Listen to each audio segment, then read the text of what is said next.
La tâche est immense pour Laurent Gbagbo.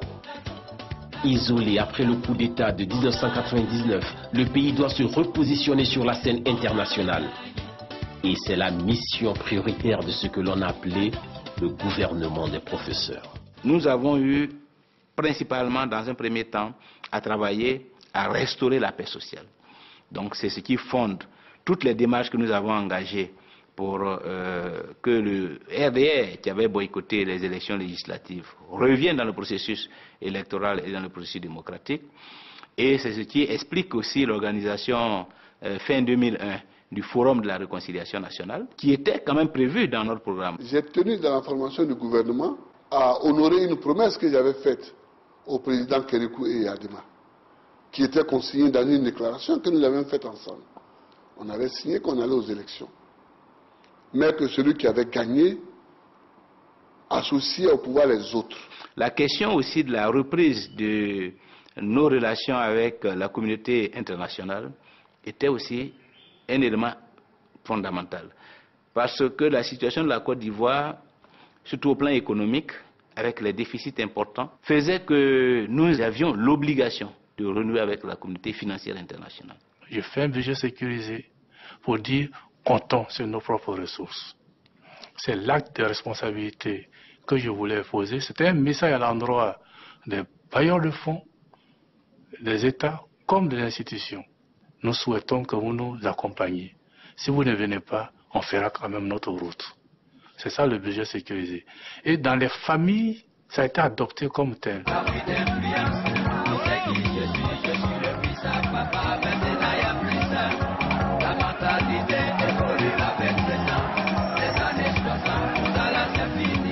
Laurent Gbagbo a eu depuis le début un souci, c'est de faire de la Côte d'Ivoire un pays indépendant.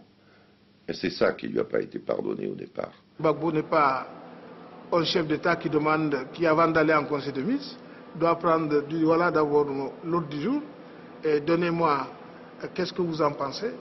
Et c'est tout ça qu'ils n'ont pas supporté. C'est un homme irréductiblement indépendant dans ses jugements, dans sa volonté de souveraineté, d'établir la souveraineté de la Côte d'Ivoire et de l'Afrique. Et c'est cette dernière qualité qui lui a valu des inimitiés, des haines qu'il a concentrées sur lui du président Chirac ou d'un certain nombre d'autres. Il a hérité d'un certain nombre de problèmes avant d'arriver au pouvoir. Ce n'est pas lui qui a créé l'ivoirité, je crois qu'il en a hérité. Et les problèmes, les Burkinabés les ont eu là-bas, mais ce n'est pas de son fait. Les gens pensent que la guerre, c'est forcément les armes. Mais quand vous affamez les gens, les ferments de la guerre sont là. Quand vous faites de la discrimination raciale, les ferments de la guerre sont là. Afin que Gbagbo n'arrive, il n'y a pas eu explosion. Entre le PDCI et le RDR, les emprisonnements, les renvois de leur poste, systématiquement. En 2002, le président ivoirien a prévenu les Français qu'il était informé de ce qu'il y avait en préparation, une insurrection. La France lui a répondu qu'elle n'était au courant de rien. 19 septembre 2002, c'est la guerre. 300 personnes meurent en une seule nuit. Parmi elles, Robert Gueye, ex-chef d'État, Émile Bogadoudou, ministre de l'Intérieur et compagnon de lutte de Laurent Gbagbo. En visite officielle en Italie, le président de la République rentre. Le fait qu'après les événements du 19 septembre 2002, nous ayons entendu que le président Laurent Gbagbo revenait de son voyage d'Italie, malgré les coups de feu, nous avons été comblés de joie. Et nous avons vu en lui un homme d'État. C'est la Côte d'Ivoire qui est attaquée. Mon pays est attaqué. Mon devoir est de faire front. Le soir même de son arrivée, je vais le voir pour dire, Monsieur le Président, dans 2 jours, il y a la réunion de la zone franc à Paris. Mais compte tenu de la situation, j'ai décidé de rester à vos côtés. Et le président me dit, va faire ton travail. Je ne t'ai pas encore nommé ministre de la Défense. La nature de l'agression correspond totalement à ce qui est défini par ces accords et qu'en conséquence, nous devons faire appel à la France pour nous aider à repousser les agresseurs. Il s'agit actuellement en Côte d'Ivoire d'un conflit interne à la Côte d'Ivoire, ivoirien, si je puis dire. Et bien entendu, il n'est pas question que la France s'immisce dans ces affaires.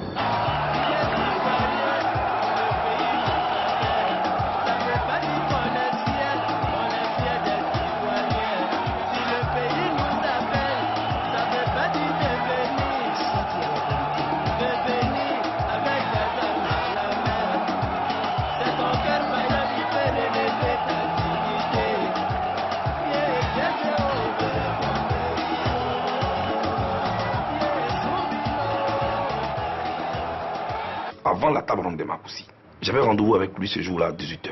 Et puis aux environs de 17h, la nouvelle est tombée que la ville de Mans, à l'ouest de la Côte d'Ivoire, venait d'être tombée aux mains des rebelles.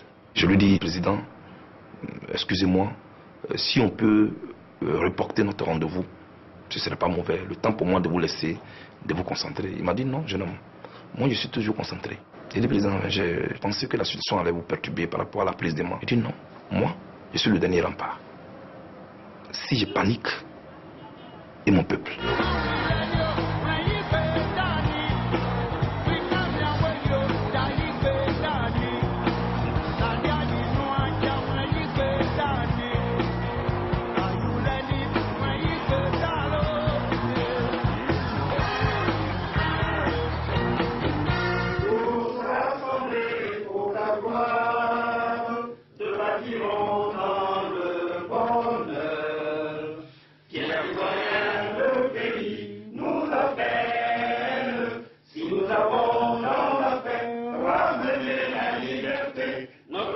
Finalement, ce sont les présidents de partis qui sont réunis, les autorités de l'État en tant que telles ne sont pas là, et donc après, on va faire endosser un accord entre partis par un chef d'État qui est invité après la table ronde de Marcoussis, et on entérine tout ça en présence du secrétaire général des Nations Unies, du président de l'Union européenne.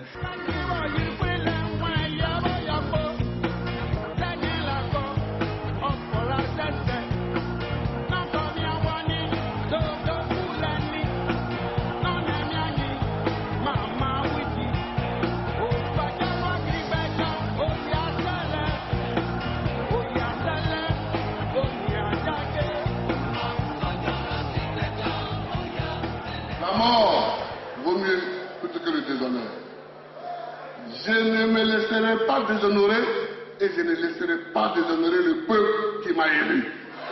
Jamais. À Marcoussis, on a tout dit, sauf faire ce qui pouvait nous amener à arrêter immédiatement. Quand vous reconnaissez que quelqu'un est chef d'État et qu'il doit rester à son poste, ça devient difficile de le contourner. Mais est-ce que tout ce qui s'est passé dans l'intervalle n'était pas fait en sorte qu'on contourne celui qu'on considère comme chef d'État? J'étais révolté de voir que le monde entier se réunit pour dépouiller un homme qui a gagné de haute lutte un pouvoir qu'il exerce. Laurent Gbagbo a gagné les élections en Côte d'Ivoire en 2000. Des élections qu'il n'a pas organisées. Des élections organisées par un militaire qui a fait un coup d'État. Il a un subconscient européen, qui fait que quand quelqu'un fait irruption sur la scène de l'histoire, comme Laurent Gbagbo, qui dit non, fini le privilège, et qui met en œuvre la vraie souveraineté africaine, qui a été volée, détournée, pervertie depuis 1962, surtout sous Fouette, qui était au service total de l'empire néocolonial, eh bien ça heurte le subconscient néocolonial.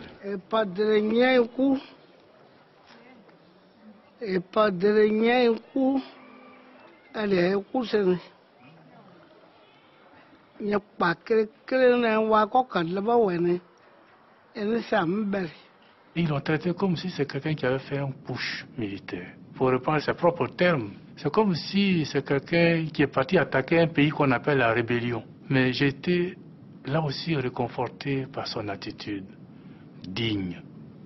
Et il a terminé son intervention ce jour-là en disant, pour rappeler aux Français, il a dit, je suis fier d'être le fils du sergent Koudou. Koudou qui a combattu pour la France. Celui qui pense qu'on peut sortir de la crise en travaillant à l'affaissement de l'État est contre la Côte d'Ivoire. Et c'est ce que j'ai reproché à la stratégie de Jacques Chirac. Il a essayé de vider la fonction présidentielle. Malgré notre constitution, nous avons une constitution présidentielle. Il a essayé de transférer le pouvoir du président de la République à quelqu'un qui est tout simplement nommé par lui, à un premier ministre non élu. C'est une incongruité juridique. Tout lui a été imposé. Le cadre, les acteurs et le programme à mettre en œuvre. Mais il les a acceptés. Il n'a pas voulu la confrontation directe, mais au fur et à mesure, progressivement, avec les premiers ministres successifs, que ce soit Seydou Diarra ou Konan Banny, il a montré dans l'application les limites justement de ces accords de Marcoussis. Quiconque, au nom de l'intérêt idéologique ou des intérêts économiques, veut nous asservir, nous trouvera debout. Il surprend à chaque fois. Parce que là où vous croyez qu'il se trouve, il n'est plus là-bas, il a dépassé ça.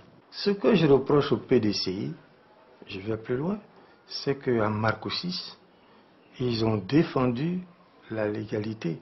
Ils auraient dû continuer à faire de la résistance parce que c'est dans la logique du PDCI. On ne peut pas soutenir les dérapages de l'armée française et s'allier à la rébellion. Ça n'a pas de sens.